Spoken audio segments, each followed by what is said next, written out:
네, 말씀을 정리하도록 하겠습니다. 잘 들리십니까? 잘 들리세요? 네, 네. 네, 네네. 지금 좀 주변이 조금 어수선한데, 그래도 말씀을 좀 정리해 보도록 하겠습니다. 오늘 말씀은 예레미야서 38장 14절에서 28절이고요. 어, 전체적으로는 이제 시드기야 왕이 밤에 몰래 찾아옵니다. 왜 밤에 몰래 찾아오냐면, 어, 좀 정치적인 이유가 있어요. 시드기야 왕은 이제 애굽편을 자꾸 들어서 바벨론을 대적하잖아요. 그러니까 이제 바벨론을 대적하는데, 그러니까 어떻게 해요? 자기가 바벨론을 두려워하는 모습을 보이면 신하들에게 죽겠죠. 예, 고관들에게 죽겠죠. 그래서 두려워하지 않는 모습을 좀 보이려고 하는 것 같아요. 그런데 이제 시드기야 왕이 이제 거듭 얘기를 하는 게 뭐냐면 하나님께서 나에게 도대체 뭐라고 말씀했냐? 어떻게 해야 내가 이길 수 있느냐? 그 얘기를 자꾸 하는데 중요한 것은 이제 예레미야가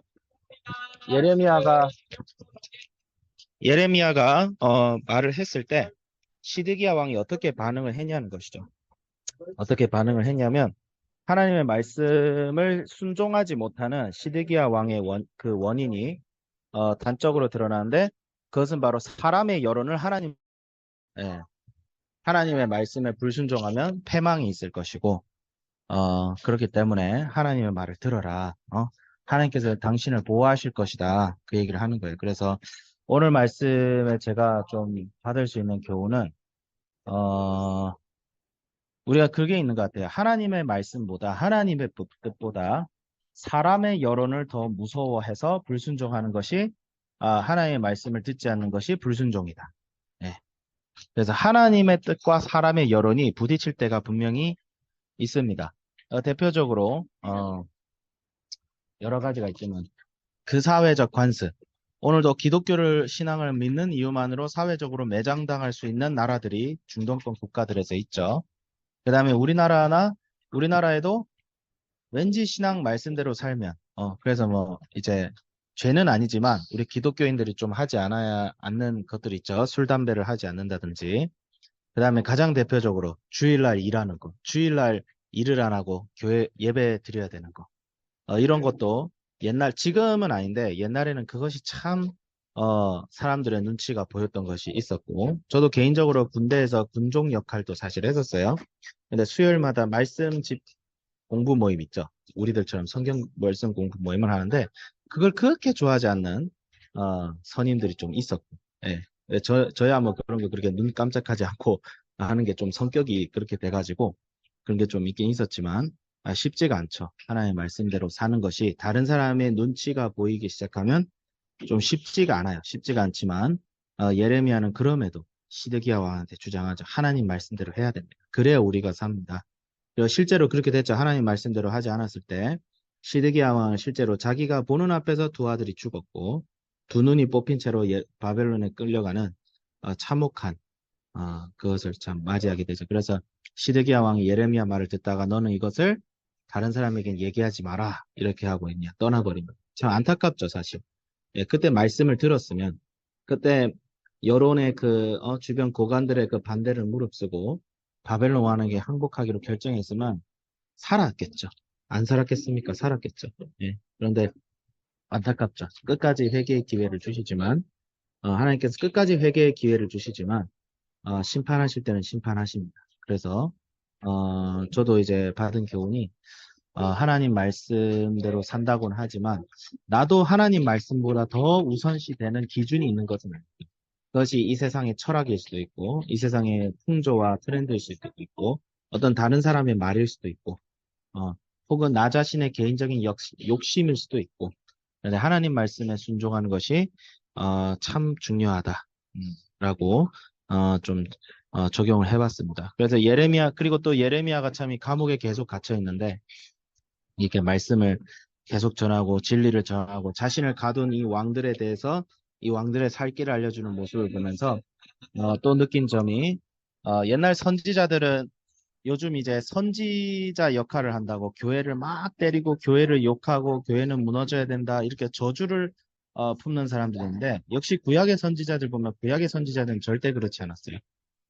병들고 상처난 예루살렘 교회를 향해서 하나님의 말씀대로 경고, 살벌한 경고를 전하는 것을 주저하진 않았지만 그렇다고 해서 예루살렘이 망하길 원한 선지자들은 한 명도 없었어요. 이 예루살렘, 나를 가두고 내 말을 무시해? 너희들 다 망해라. 이렇게 교회를 욕하시는 분들이 많아요. 근데 그건 절대 선지자들이 했던 게 아니에요. 자기들이 자꾸 선지자라고 하지만 그렇지가 않습니다. 선지자가 아니고 오히려 예레미야를 보면 알겠지만 어, 자기를 핍박하고 자기를 욕하는 오히려 교회를 향해서 그들이 살아나길 원했던 사람이에요. 심판을 하나님께서 하시더라도 선지자들은 예루살렘 교회가 회개해서 살아남길 바랬어요. 예, 망하길 바란 선지자는 한 명도 없었어요. 근데 오늘날 어, 그렇게 하는 사람들이 있죠. 예, 그들에게 속지 말자. 어, 교회를 세우기 위한 예언자들이지 교회를 무너뜨리기 위한 예언자들은 아니었어요. 하나님께서 설사 교회를 무너뜨리기로 확정하셨다 해도 그래서 촛대를 옮기겠다고 확정하셨다 해도 믿음의 사람들은 그거에 대해서 박수치면서 북치고 장구치는 사람들이 절대로 아니다. 예, 그래서 이 점을 좀 분별했으면 좋겠고 그럼에도 불구하고 교회가 하나님의 말씀에 계속 불순종하면 하나님께서 분명히 촛대를 옮기실 거예요. 그렇기 때문에 경각심을 가지고 무섭고 두렵고 떨리는 마음으로 물론 예수님의 십자가로 우리는 구원받았습니다. 구원받았지만 그렇다고 하나님께서 때로는 징계하시고 때로는 교회에 촛대를 옮기시는 것을 안 하시는 분이 아니시거든요. 절대 구원받았다는 이유가 도덕을 폐기하고 율법을 폐기하지 않습니다. 하나님께서는 반드시 율법을 어기는 자에게 그 대가를 찾으세요. 회개하지 않는 자에게 그 대가를 분명히 찾으십니다. 그것은 지옥 가는 대가는 절대 아니지만 어, 정말 하나님 앞에서 구원받았는데 구원받은 자로서의 삶을 누리지 못하고 오히려 저주 속에 사는 그래서 고린도 전서에서도 보면 구원은 받긴 받되 불 가운데서 받는다라는 얘기가 있어요. 예, 불 가운데 있으면 타서 엄청나게 고통스럽잖아요. 구원은 받는데 생각해 보세요. 화상 5도 있고 온몸에 진물이 잔뜩 흐른 채로 구원을 받는다 생각해 보세요. 얼마나 끔찍할까요, 그것이. 그래서 사람답게 하나님의 사람답게 사는 길은 이 세상을 두려워하지 않고 이 세상보다 하나님의 말씀을 더 우선시 여기는 삶이다. 그것이 쉽지는 않겠지만 예수님께서 우리에게 은혜를 주시고 능력을 주시면 충분히 가능하다. 죄를 짓고 넘어질 수 있지만 예수님을 믿고 다시 일어서는 삶을 저부터 살아야겠다라고 적용했습니다. 기도하겠습니다.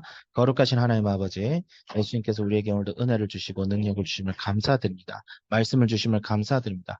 말씀에 힘입어 오늘 하루도 주님과 함께 살아갈 수 있게 해주시고 말씀에 순종하는 삶, 말씀에 순종함이 단순히 두려운 마음으로 순종하는 것이 아니라 예수님의 그 십자가 보혈에 너무나 감격하여서 주님 닮고 싶어하는 마음으로 순종하며 오늘날 무너져가는 한국교회를 보며 애통해가는 그런 극률한 마음을 허락하여 주시옵소서. 감사드리며 우리 주 예수 그리스도 이름으로 기도드립니다. 아멘.